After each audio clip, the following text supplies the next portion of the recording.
So after reading and generally enjoying most of Malice by John Gwynne, which is book 1 of this series, I stepped into Valor. And Valor blew me away. Let's talk about it.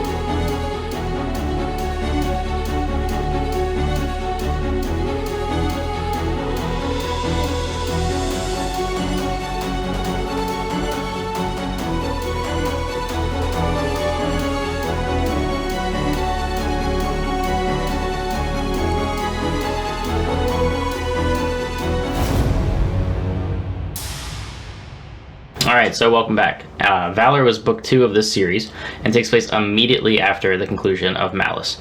Now, the way the Malice ended really got the ball rolling of this entire story and these multiple POVs that are, kind of taking off to this broader story that John Gwynne has built in the Banished Lands. Now, where I had some complaints with some aspects of Malice, such as description of characters, battles kind of starting and then ending very quickly, and John Gwynne making it a note to say, and then it was over very quickly.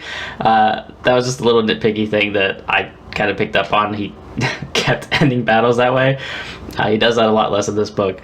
But basically, the things that I didn't enjoy as much from book 1, if you watched my review, you know what I'm talking about. Mainly talking about the pacing, because book 1, you're trying to build the world, all these different characters, all these different towns, cities, kings, lots of names, lots of places. That can kind of get hard to keep track of. And what he does in Valor is, since you have that base now, you can kind of move forward and okay, so this guy's that guy. Like, you understand better who these characters are, and you just get to grow with them during Valor. And John Gwynne, as good as he is with those characters and building them up, just completely exceeded my expectations for this book.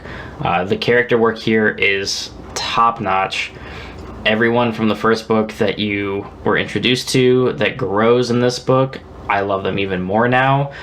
I definitely have my favorites. I'm gonna refrain from naming too many characters, just because I don't want to give anything away, who lives, who dies, things like that, because in all these books now, people die, so I'm not going to give anything away like that.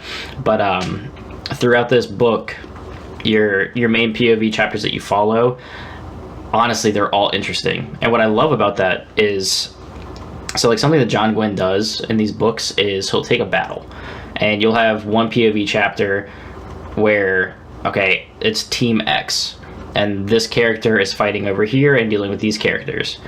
And then the next chapter, it's somebody from the other side of the battle. And then the next chapter is either somebody from another side of the battle or elsewhere, and then it comes back and it bounces kind of back and forth. So it's never a clear, like, this guy's a good guy, this guy's a bad guy, because he's not even a POV character, he's just evil. You really get a feel for each of these characters and where they're coming from, and a lot of them are very, very gray characters. They all kind of feel like they're the heroes of their own story, and they are fighting to do the best that they can do. Now, having said that, there are obviously characters that have evil intents. I mean, this whole entire series does deal with gods, Azeroth and Elyon, so you do have kind of like a good versus evil, and those strings are being pulled. But for the most part, a lot of these characters are doing what they think is right, and that makes them way more interesting, because the actions that they take, the things that they do, the sacrifices they make, the violence that they partake in is for the greater good in a lot of their minds, and that keeps the story very interesting and fresh. So moving on from the characters, I think the pacing of Valor is way better than it was in Malice. Malice did feel very slow to me at times, and again, a lot of that was just character introductions, things like that, describing the world. But Valor, even though you expand the world that these characters are in, the pacing was just so on point, just bouncing from POV to POV. I was never just like, oh, it's this guy's chapter again. And I have had that in other books before, and I'm happy to say that that was not the case here. I enjoyed pretty much everyone's chapters the entire way through, even though some of them are 2-page chapters. But there's these quick little tidbits where, if there's a main plot or a main thing happening, such as a battle or a siege, or there's like a main focus of the story, it'll bounce to another POV real quick, just say, hey, by the way, like, this is also still happening, and then bring you right back into the action. And I love that. So right alongside with the pacing, the action in this book far better than it was in book one. And I did like the action of book one. I loved the use of shield walls. I loved the use of military tactics. It wasn't just constant, lines of people crashing in and, action figure fighting like die, die, die. There was actually, plotting in this. There was, okay, these people have walls. How are we going to get over them? We're outnumbered. What are we going to do? Like, should we use that hill? Should we, there's, you see it in these characters' minds that they're planning these battles out. And that really brings in a sense of realism to these characters and these fights, because you really get a peek into how they're thinking out what they're going to do. None of it feels forced. There's not a ton of people getting saved at the last second for no reason, out of nowhere. Oh, the eagles are coming. Like, none of that crap is here. Also, with the battles, the scale is larger than it's ever been. Like, you get full scale battles in here, multiple armies fighting each other. Lots of characters are involved in these, so I mean, you're always very worried for these characters, because I have no idea. I don't know John Gwynne's writing all that well. This is the second book I've ever read of his. Like, going into A Song of Ice and Fire, whether you've read the books or not, like, George R.R. Martin is famous for killing characters. I've heard similar things about John Gwynne, but I have no idea who I should expect to live or die in these books. And that really gives you a sense of tension in all these battles, because I honestly don't know.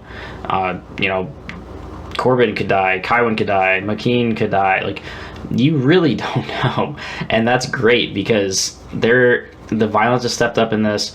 The sheer amount of characters that are in combat with this, and not even just against other characters. I mean, like I said, in Malice, you're bringing in all these fantasy creatures, so you're fighting giants, you're fighting Wolven. I mean, there's just things that happen, and you might lose a character or two, and that makes the stakes way higher than a typical book where you don't really fear for your characters because they're going to live. I have no idea who's going to live or die in these books, and that is very interesting. Without getting into the plot too much, because again, I don't want to enter into any kind of spoiler territory, all I'll say is the prophecy from book one that is very apparent. You learn about it very early on. That gets built on a whole lot in this book. It is progressed to a point that really drives the story, and that's absolutely fascinating what John Gwynne is doing here. So naturally, with all these improvements to the story, the pacing, the characters, getting a feel for the world, even John Gwynne's descriptions got better, because that was one of my main issues with book one, was I didn't know what half of these people look like. You get a lot more of that here, so he probably understood that he didn't really do that very much in Malice, and now with Valor I can finally picture some of these characters that I couldn't picture before. And what's funny is, we all kind of create our own vision of what characters look like, even if there is a description, especially when there's not. You just, you form something in your head, and then when you learn what they actually look like, you're like, oh, oops. As with most books, the final act of this was just an absolute roller coaster. The pacing, the battles, everything that led to the end of this book was just, I know it's said all the time, but a page turner. I mean, that's truly what this was. The final act of this book was just nonstop. I couldn't put the book down. It was so good. And the way that it ended, I'm almost mad at myself that I'm stepping away from it to read another kind of book right now, but I will be back to read Ruin and Wrath very soon. They're on my TBR, so don't worry about that. I will be finishing this series, and I don't know if it's because it's a 4-book series, but typically in a trilogy, the middle book, you do get that middle book syndrome where it's kind of, it builds off of book one, but it's not, the big climax. It's kind of a stepping stone to book 3, and you get kind of like filler content. I did not feel that at all here. Everything here seemed purposeful. There's a lot of meaning to what these characters go through, and there are different plot threads, all, mixing in with this overall prophecy of the God War. Everything felt like it had a purpose. It's going somewhere, and knowing that this doesn't end in the next book, I honestly don't know how it's going to end, and that's great. So again, overall, I actually loved this book. I liked Malice a good bit. I had my gripes with it. Valor pretty much wiped those away. I absolutely love this book. I can only imagine how much better Ruin's gonna get. I mean, even if it's on the same level as Valor, this is gonna end up being probably one of my favorite series that I've read, because it is just so good, guys. And I hear a lot of people say that like this is a relatively unknown series, and that's very surprising because from what I'm getting so far, I mean, yeah, it might be a tried and true kind of good versus evil background plot of like the way that the book is set up, but what I'm seeing in this book I don't see in every other fantasy book that I've read. Sure, you can, you know, attribute some of these characters to other books that you might have seen before, but this is truly original in my opinion. The characters are engaging, they're complex, there's really no one-note characters that are boring because you know exactly what they're going to do at all times. The combat's improving, the dialogue's improving, the pacing is improving, and knowing that Malice was, you know, John Gwynne's first work, and then Valor stepping off from that, I can only think that he's just going to keep growing and keep getting better. And by book 3, book 4, and then the next series, I expect this to be fantastic. I can't say enough good things about it. I loved it. It's going to do it for this review. I think it's a little bit shorter, but I'm going to hesitate on doing any kind of spoiler talk until maybe books 3 and 4, just because a lot of people haven't read this series, and if you're getting to book 2, I still want to keep it spoiler free for now.